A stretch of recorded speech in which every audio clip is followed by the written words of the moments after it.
Alright guys, welcome back to another video, and today we're here to talk about the question that I see every outlet out there and YouTubers talking about that I need to get in on this conversation because I think you guys might hear me being the most confused and angry and just overall what the fuck is everyone talking about in a video I've ever done on YouTube. And I don't know what the hell is going on, but we definitely need to talk about it. So let's go ahead and get into the video. Gaming tech, eating brekkie is the gaming tech. Going for a brekkie is the gaming tech.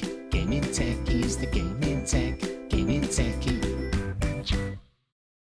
So here's my PlayStation VR2. And I've been using it ever since I got it. And you guys know I'm a really big person into VR. I got all these headsets behind me. I got the original PSVR, the Quest Pro, the Quest 2.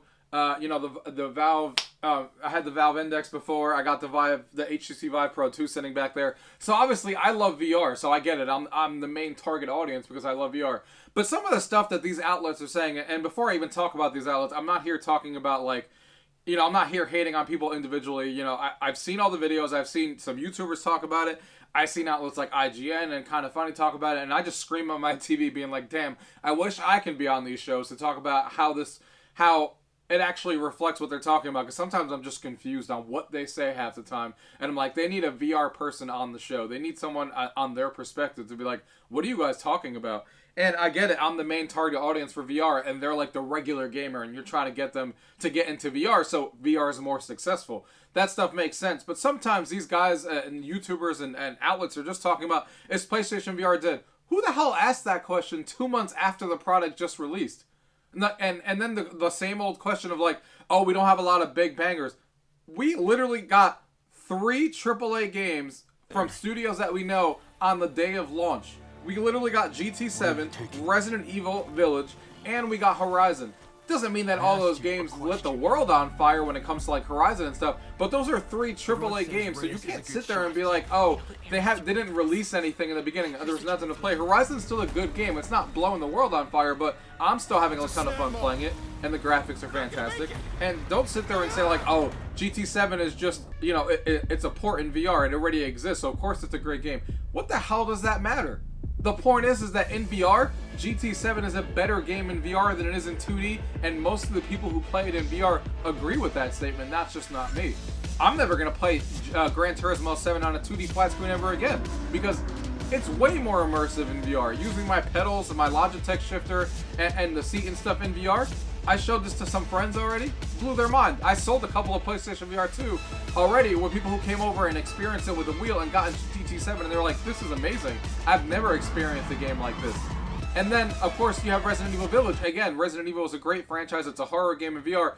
Yes, it's a great game because it was ported from a 2D version into VR, but it doesn't really matter. All that matters is the people who are getting a VR system like me. Is Resident Evil a good game? Whether it came from a port or not, it's still a fantastic game to play, and it's still the way I prefer to play it, and that's what most people in VR prefer. It's not about, oh, was it ported from, a 2D version now to VR? The question should be, is it a better version, or at least as good of a version as it was in 2D? And for those 2 games, yes, Resident Evil Village is a better game in VR than it was before. And yes, GT7 is a better game in VR than it is in 2D. And Horizon is a really good game, even though it's not lighting the world on fire. So those are 3 exclusives that we're talking about that came off the bat. And then people keep saying there wasn't a lot of games at launch. There's not a lot of games at launch. There was over 40 titles on there. The problem is that these people who don't do VR all the time don't want to give any of the smaller developers that are doing VR games a chance, even though it could blow their mind. They whip through lists and they're like, oh, the only good game that I've played is What the Bat. Listen, What the Bat is a fantastic game. I've reviewed it and I had a lot of fun with it. But you guys are glossing over all of the other games in VR that are fantastic that are on PlayStation VR already. There's already things out there like Demeo and Pistol Whip and stuff.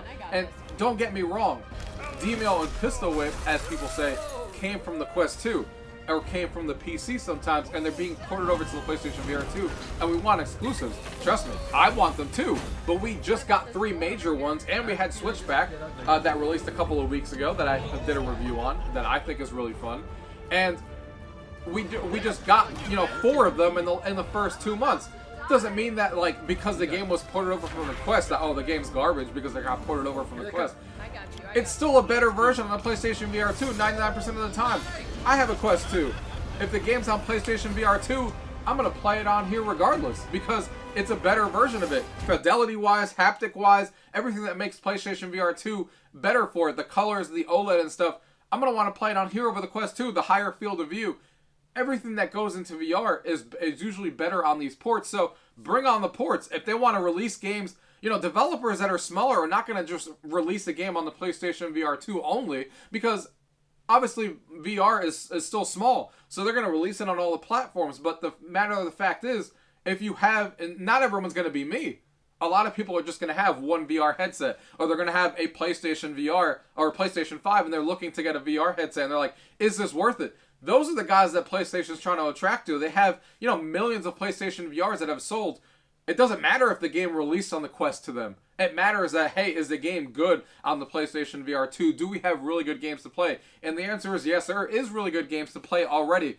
I've been reviewing them, and there's a ton of good stuff to play, and we're literally only a couple of months after launch, and we're sitting here asking the question, oh, is PlayStation VR 2 dead? Like, what the hell are you guys all talking about? And I've watched all the videos full length. It's not like I just saw their title and started making this video rambling on them. I watched all their points and stuff like that, and it just doesn't really make any sense to me where these people are going with it, other than, yes, we don't know what the future holds. We're all hoping that Sony releases more exclusive games for the PlayStation VR 2. Obviously, nobody can predict the future and how that will go. But I do know that they just released 4 AAA standard games on the PlayStation VR, and we're hoping that they release more. They did it a lot on the PlayStation VR 1. They had things like Blood and Truth and Astrobot and stuff. I hope that we get more of that. I hope that we get stuff from, you know, other developers. And listen, if Naughty Dog makes a game that is in 2D, but then they somehow get it working in VR, just like Resident Evil, that is perfectly okay. They don't need to necessarily make an exclusive game for VR only. They just need to make a really good game in VR. If that's a port of an existing 2D game that they're making and releasing at the same time, and then you can play it in VR and in 2D the same day it launches, and it's your choice, and the game ends up being amazing in VR because of the fidelity and the way you feel like when you're playing and how you really feel like you're in there, most people are not going to complain. We don't need AAA games to only be VR exclusive games only on the platform. It's fine. You can do it any way you want to do it. We can have a little bit of everything. We can have ports from the Quest and the other platforms. We can have a few exclusives per year. And all you guys are acting like there's a million exclusives coming out on the PlayStation 5 system every 5 seconds. Like I said, 2 months, 4 exclusives on the PlayStation VR 2. And they were a ton of fun, in my opinion. And I'm still playing them to this day. GT7 is a game I go back to all the time, and it's the only way I'm going to play that game. Resident Evil, fantastic. All of these games. And we're going to get more as time goes on. Firewall Ultra is going to be coming out, and I see people talking about it in the previews, being like, "Oh, if you're into Rainbow Six games, then yeah, get it, because it's a really good Rainbow Six type of game for VR." What the hell else did you expect that game to do? They're like, "Oh, it's not a game that's going to keep me coming back to." Well, then you're just not into those types of games, because if I was a Rainbow Six fan, why wouldn't I want? And I got this game like this in Firewall Ultra, and it ends up being as good as it looks. Of course, I haven't played it. And it ends up being as good as it looks. Why would I not want to play this game in VR? You're going to be in a headset. You're going to have, you know, the high fidelity graphics. You're going to have these cool things that they're doing with the PlayStation VR haptics and all the stuff that they've talked about. And you're going to feel like you're in the game. Would you play Firewall Ultra in 2D? Or like over in VR? Absolutely not, because it's going to be a better game in there. And VR, I feel like we're just talking to people that just don't like VR, which is fine, because not everyone needs to like VR. But I think the excuses that I keep hearing just seem like a bunch of nonsense, in my opinion. Like, oh, Firewall Ultra is going to be a game that I only play a couple of rounds and then I stop playing. Well, how the hell does that make any sense? As long as it has a good progression system, it has a variety of maps, and they keep updating it, and the core gameplay is fun, why would that be a thing that you actually say, like, it just makes no sense to me? It wouldn't be any different if I was like, that's like me saying, oh, I'm not going to play Rocket League anymore. I'm only going to play a few matches and then I'm going to be done with it. But what's my reason for it? Like, it could be just a good game loop. Rocket League I've been playing for years and I still play it every day. You know, 11 Table Tennis is a game on the Quest 2 that I play all the time, and it's table tennis. And I would never play that game in 2D because it wouldn't be as fun. But playing it in VR is a great experience. Same thing with Walkabout Mini Golf. That's going to be another game coming up here on the PlayStation VR 2. Playing with 8 of your friends in mini golf in these amazing environments is amazing in VR. But you wouldn't play that in 2D because it's not going to be that fun in 2D. It's going to be much better in VR, and it's going to give you that experience. And there's plenty of games I can give as examples that I just mentioned those two, that I keep coming back to in VR, and they're not games that I just play a couple rounds and go, yeah, I'm done. They're games that I keep coming back to. When I put my headset on, I'm excited to dive into those games again. Listen, I'm with everyone else. We need bigger games in VR. That's where we need to go. We need those, big AAA games that everyone wants. But that doesn't mean that on the road to get there, that you sit there and say, PlayStation VR 2 is dead because we only have 8 to 10 hour experiences. Those are still 8 to 10 hours. And some of the games like GT 7 are exponentially longer than that. Or some of the games don't have that issue. Firewall Ultra doesn't have a length attached to it. If you like the gameplay loop, you're going to be playing it for hours and hours and hours, as you would if you were playing Apex Legends on your PC. You're not gonna play that game for only a couple of hours and be like, I'm done. You're gonna play it if you love the gameplay loop over and over again. And that's what Firewall Ultra does. And Firewall Ultra seems to be bringing a lot of cool stuff into VR that hasn't even been done before. So I really don't get this whole notion that like, oh, it's only been 2 months, so let's just say the PlayStation VR 2 is dead. And this is also definitely not to say that VR is ever going to take over the 2D landscape, because I don't think that's what VR needs to do. VR can coexist with the 2D landscape at the same time. I don't think I'm ever going to get to a place where VR is the only type of games that I play, and I never play a 2D game. There's still plenty of games in 2D that I will play in 2D and play on my PlayStation 5 and Xbox Series X and all that stuff, and PC, and that's always going to be that way. But the whole point is to give other people a different experience, a different avenue on playing different games, and that's exactly what VR does. It's about, hey, if I don't want to play, the regular 2D stuff, let me go ahead and get involved in this world. Let me go ahead and lose myself in Zenith, like you guys are seeing here, in a completely open world, talk to other people from all over the world, and just have a blast and stuff like that. So I think if Sony can just do that with, millions of people, the PlayStation 5 and the VR can coexist.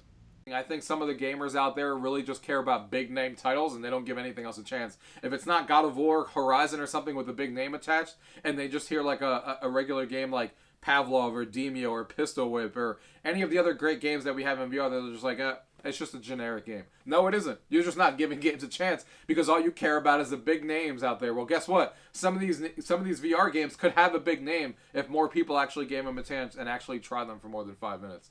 So, in conclusion, guys, there's a ton of fun stuff to play on the PlayStation VR 2, and there's definitely stuff to look forward to. None of us can predict the future. I can't tell you how good it's going to be 2 years from now, but I can tell you that there's a lot of good stuff right now, and I hope that PlayStation keeps putting more games in. I believe that they're going to, because they just released the thing and put 4 out there, and I would expect them to keep releasing games little by little. I'm not expecting them to release an exclusive every month, because they don't even do that on the PlayStation 5.